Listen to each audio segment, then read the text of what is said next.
दोस्तों आज के दिन शैतान मूवी का ट्रेलर इंडिया में रिलीज हो चुका है और लोगों को इतना पसंद आया कि लोग इसके दीवाने हो चुके हैं। दोस्तों जब इसका ट्रेलर इतना खतरनाक है तो पिक्चर कितना खतरनाक होगा। इस वीडियो में आप सबको फुल कहानी समझाने की कोशिश करूंगा शैतान मूवी की। चलिए दोस्तों टाइम ना वेस्ट करते हैं, वीडियो को शुरू करते हैं। Welcome to inside Hindi TV. कहानी शुरू करने से पहले अगर आप लोगों ने भी मेरे चैनल को सब्सक्राइब नहीं किया तो अभी जाके सब्सक्राइब कर लो, क्योंकि नई नई मूवी हम आप सबके सामने लाते रहेंगे। कहानी की शुरुआत होती है कालीशन घर को दिखाने से, जिसमें एक पूरी फैमिली को दिखाया जाता है जो अपनी खुशी खुशी जिंदगी काटे होते हैं। तभी हमें दिखाया जाता है कोई अनजान आदमी उनके घर में घुस आता है। वह उन लोगों से कहता है सॉरी मैं अपनी बेटी के पास फोन मिला रहा था लेकिन मेरा फोन डेड हो गया है। तभी आपका घर सामने दिखा और मैंने सोचा कि क्यों ना चार्ज करता हो जाऊँ वहाँ से। 10-15 मिनट की बात है, मोबाइल चार्ज होते ही मैं यहाँ से चला जाऊंगा। तभी कबीर कहता है कोई बात नहीं आप बैठिए मैं चार्जर लेके आता हूँ। तभी कबीर चला जाता है बेडरूम में चार्जर लाने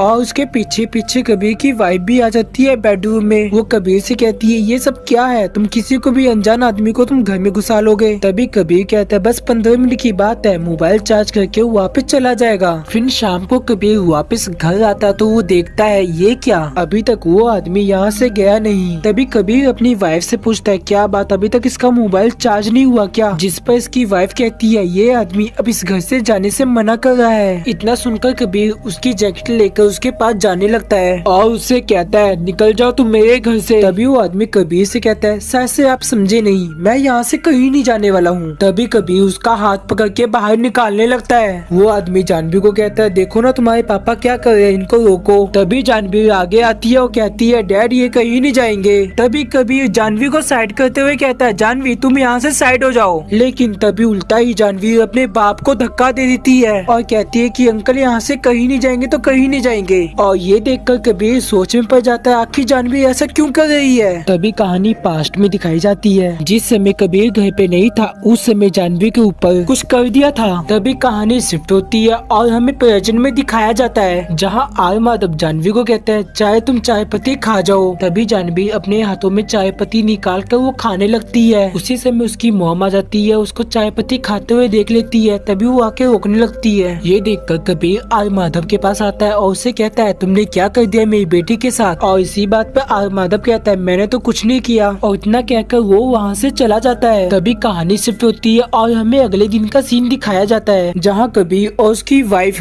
बातें कर रहे होते हैं आखिर ये आदमी है कौन और हमसे चाहता क्या है। और नीचे ही आर माधव उसकी बेटी को कठपुतली की तरह नचवा रहा होता है। तभी कबीर ये देख कर वो नीचे आता है और उससे कहता है तुमने मेरी बेटी के साथ क्या किया। तभी आर के माधव कबीर और उसकी वाइफ को बताता है तुम्हारी बेटी जानवी मेरे हाथ की कठपुतली है और मैं जैसे चाहूँ उसको नचवा सकता हूँ। अगर तुम दोनों को यकीन नहीं हुआ तो मैं तुम्हें एक टेलर दिखाता हूँ। तभी आर के माधव जानवी को अपने पास बुलाता है और उससे कहता है अपने आप को स्लैप करो। तो वो अपने आप को स्लैप करने लगती है। तभी आर के माधव कहता है मुझे मजा नहीं आ रहा, तुम और तेज लगाओ अपने गाल पे थप्पड़। वो और तेज अपने गाल पे स्लैप करने लगती है और ये देखकर कबीर को बहुत तेज गुस्सा आ जाता है। वो आर के माधव को मारना शुरू कर देता है और उससे कहता है तुमने जो भी कुछ किया है मेरी बेटी के साथ जल्दी से उसको ठीक कर, वरना मैं तुझे जान से मार दूंगा। तभी आर के माधव कहता है तुम्हें पता है तुम किसके सामने खड़े हो और मैं कौन हूँ, और तुम्हें इस बात का अंदाजा भी नहीं होगा मैं तुम्हारे साथ क्या क्या कर सकता हूँ, तुम सोच भी नहीं सकते।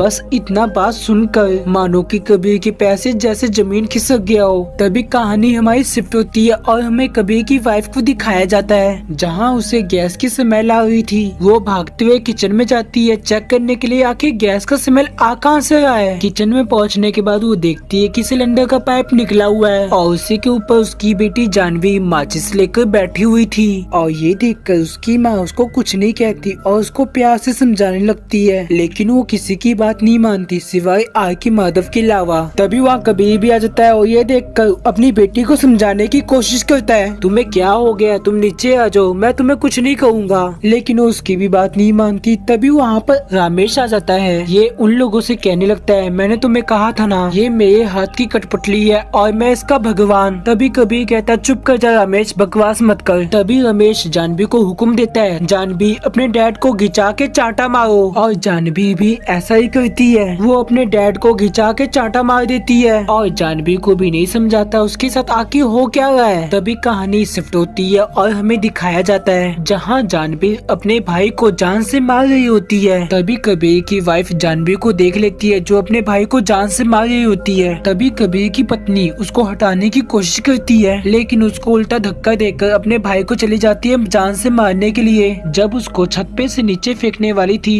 तभी वहाँ पर कबीर आ जाता है और उसको रोक लेता है। हालांकि कबीर अपने बेटे को तो बचा लिया था, लेकिन जानवी तो उसके कब्जे में थी और उसको रोकना बहुत ही मुश्किल हो रहा था। तभी कबीर जबरदस्ती लाकर उसको एक कमरे में बंद कर देता है। इसके बाद रमेश कहता है, मुझे आपकी बेटी को यहाँ से ले जाना जरूरी है, वो भी आपके आशीर्वाद के साथ। तभी कबीर की वाइफ कहती है, यह आखिर मेरी बेटी क्यों, और भी तो दुनिया में लड़कियां हैं, उनको ले जाओ। जिस पर रमेश कहता है, जो आपकी बेटी के पास शक्ति है और किसी के पास नहीं है, इसीलिए आशीर्वाद दे दो, मैं आपकी बेटी को ले जा सकूं। तभी कबीर कहता है, मैं अपनी बेटी को कहीं नहीं जाने दूंगा, चाहे तुमने जो करना है कर लो। और तभी कबीर उसका गला दबाने लगता है। तभी कहानी शिफ्ट होती है और हमें रात का सीन दिखाया जाता है जहाँ रमेश बहुत गहरी नींद में सो रहा होता है। तभी कबीर की पत्नी को बहुत तेज गुस्सा आता है, वो चाकू लेके रमेश को मारने जाती है। तभी वहाँ पर जानवी आ जाती है और उसको रोकने लगती है। जानवी को धक्का देकर रमेश को मारने वाली होती है। तभी रमेश की आंखें खुल जाती है और उसको रोक लेता है और इसके बाद हमें रमेश के डरावने चेहरे को दिखाया जाता है। इधर हम कबीर को देखते हैं जो जल्दीबाजी में बाइक से आ रहा होता है, क्योंकि रमेश कबीर की बेटी को उठाकर एक मंदिर में ले गया था। तभी रमेश उसकी बेटी के ऊपर काला जादू कर रहा होता है और यहाँ पे हमें ये भी बात पता चलता है ये सब काला जादू का कमाल था, इसीलिए जानवी उसकी उंगलियों पे नाच रही थी और वो जो भी कुछ कहता वो सब करती। तभी हम जानवी को देखते हैं खूब तेज तेज हंस रही थी और इधर कबीर उन लोगों से जंगल में लड़ाई कर रहा था। ये लोग कबीर को जिंदा पकड़ के ले जाने चाहते थे, लेकिन कबीर उनके नौ को मारकर वहाँ से भाग जाता है। तभी कबीर जंगल के रास्ते होते होते उस जगह पहुँच जाता है जहाँ उसकी बेटी को बंदी बना के रखा हुआ था। तभी कबीर कहता है, ये क्या, यहाँ तो बहुत सारे लोगों को बंदी बना के रखा हुआ है, आखिर रमेश करना क्या चाहता है। जिसके बाद कबीर को मालूम चलता है रमेश उन लोगों की बलि चढ़ाना चाहता है और अपनी शैतानी ताकतों को बढ़ाना चाहता है। जिसके बाद वो इतना शक्तिशाली हो जाएगा, ना उसको कोई मार पाएगा ना तो कोई कुछ कर पाएगा, इसीलिए इन लोगों को बंदी बना के रखा हुआ है। तभी एक एक करके रमेश उन लोगों की बलि चढ़ाने लगता है। तभी कहानी शिफ्ट होती है और हमें आगे दिखाया जाता है जहाँ रमेश घर में सोया होता है और जानवी को कहता है, जानवी अगर कोई भी पास में आए तो उसको चाकू घोंप देना। जिस पर जानवी कहती है, ठीक है जैसा आप कहे। तभी जानवी बेड के नीचे से चाकू निकालती है और हाथ में ले लेती है। तभी जानवी की माँ सामने आ जाती है और उसको कहती है, तुम जल्दी चले जाओ वरना तुम्हें चाकू मार दूंगी। इतना सुनकर जानवी की माँ की आंखें फटी की फटी आ जाती है। तभी जानवी एक शीशे पे पत्थर चला के मारती है और ये देखकर कबीर नीचे आता है, उसको समझाने की कोशिश करता है, लेकिन वो किसी की बात नहीं मानती और उस पर चाकू का हमला करने लगती है। तभी वो कबीर के दिल पर चाकू मार देती है और इसी के साथ ये स्टोरी भी यहीं पे खत्म हो जाता है। दोस्तों आई होप कि आपको ये स्टोरी पसंद आई होगी।